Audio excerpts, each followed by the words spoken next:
শনিবার ঈদ উজ জোহা প্রস্তুতি বৈঠক কেশপুরে। আগামী শনিবার ঈদ উজ জোহা, কোরবানির ঈদ। তার আগে কেশপুর ব্লকের প্রশাসনের পক্ষ থেকে ব্লকের বিভিন্ন গ্রামের মুসলিম প্রতিনিধিদের সঙ্গে প্রস্তুতি বৈঠক হলো কেশপুর ব্লক প্রশাসনের, যেখানে বিডিও অফিসের আধিকারিকরা ছাড়াও উপস্থিত ছিলেন পঞ্চায়েত সমিতির সভাপতি, কেশপুর থানার ওসি সহ বিভিন্ন জনপ্রতিনিধিরা।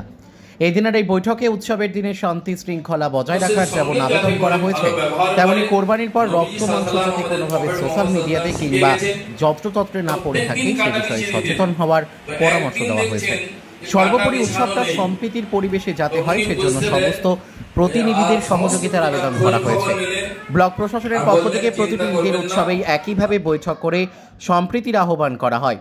এবারও তাই করা হয়েছে। পরিষ্কার পরিচ্ছন্নতার বিষয়ে গুরুত্ব দিয়ে সকলকে এই উৎসবের পর শৃঙ্খলা যাতে বজায় থাকে তার জন্য সহযোগিতার আবেদন করা হয়েছে। ব্যুরো রিপোর্ট, সত্যের সন্ধানে কেশপুর। ফেসবুক বা হোয়াটসঅ্যাপ ব্যবহার না করি, এটা আমাদের সকলকে সচেতন থাকতে হবে। কেননা আমরা হিন্দু সকলেই, আমরা পশ্চিমবাংলা তত কেশপুরে বিশেষ করে শান্তির সঙ্গে বসবাস করছি। আমরা একে অপরের বাড়িতে যাওয়া আসা করি, সবাই ভাই ভাই নিজের মতো বজায় আছে, চিরদিনই যেন থাকে, এটাই আমাদের মূল উদ্দেশ্য। আমরা 6টার মধ্যে পৌঁছে দিলাম। প্রথম কথা যেটা আপনাদের কুরবানি নিয়ে, যখন যে জায়গায় কুরবানি স্লটারিং হাউস মানে যেখানে আপনারা কুরবানি দিচ্ছেন সেই জায়গাটা চেষ্টা করুন, প্রদীপ বলেই গেছে, ঢেকে রাখার জন্য। গ্রামের বাইরে হলে তো অবশ্যই, গ্রামের ভেতরেও চেষ্টা করুন ঢেকে রাখার জন্য।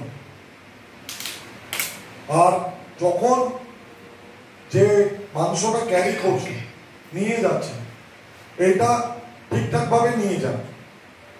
কারণ অনেক সময় দেখা যায় এই মাংস নিয়ে যাওয়ার সময় বিভিন্ন জায়গায় রক্ত, মাংসের টুকরো পড়ে। সেটা থেকে দেখুন সাম্প্রদায়িক সম্প্রীতি যে আমাদের আছে সেটা হয়তো আমরা কোনো রাস্তা দিয়ে নিয়ে যাচ্ছি, সেটা অন্য কোনো সম্প্রদায়ের বসবাস, সেই জায়গায় একটা সাম্প্রদায়িক সম্প্রীতি বিঘ্নিত হওয়ার আশঙ্কা থাকে।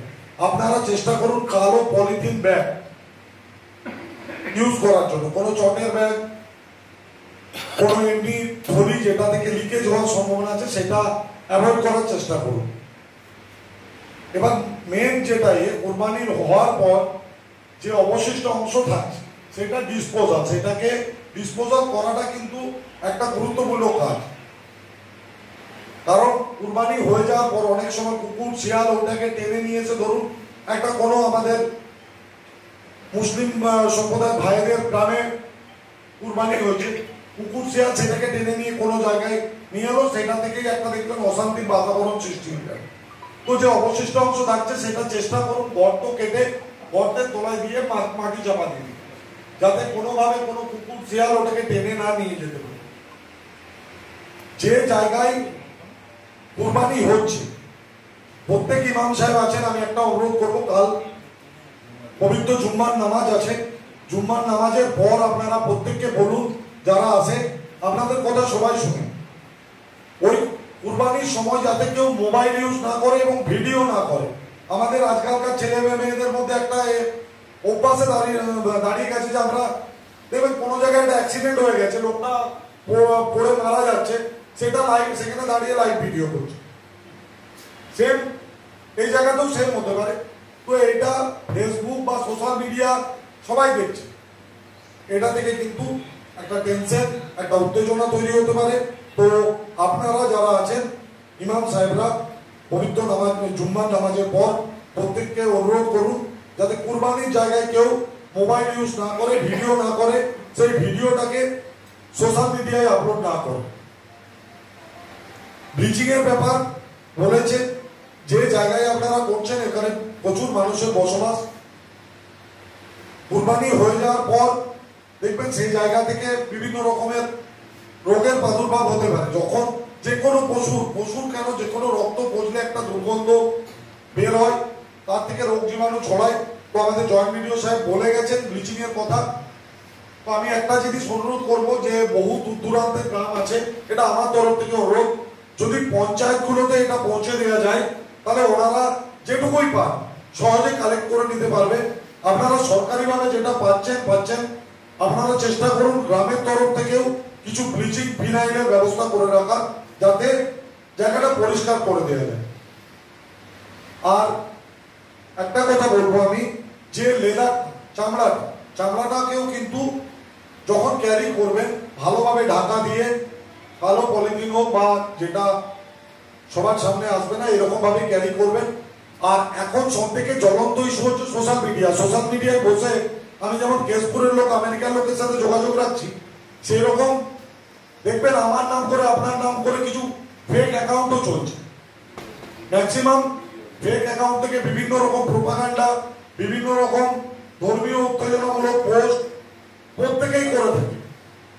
তো আমি একটা অনুরোধ করবো, এই ধরনের কোনো পোস্ট বা এই ধরনের কোনো মিসচিট যদি আপনাদের কারো নজরে আসে, আপনারা গ্রামের মানুষকে বলুন যে অহেতুক উত্তেজনা না তৈরি করে আমাদের প্রশাসনের দ্বারস্থ হতে।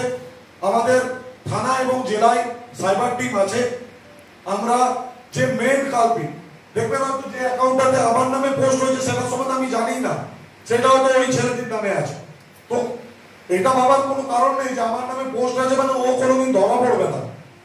সেই সিস্টেম আছে, সেই টেকনোলজি আছে। আমরা আসল কালপিটকে ধরে যথোপযুক্ত আইন অনুযায়ী সাজা দেওয়ার ব্যবস্থা করব।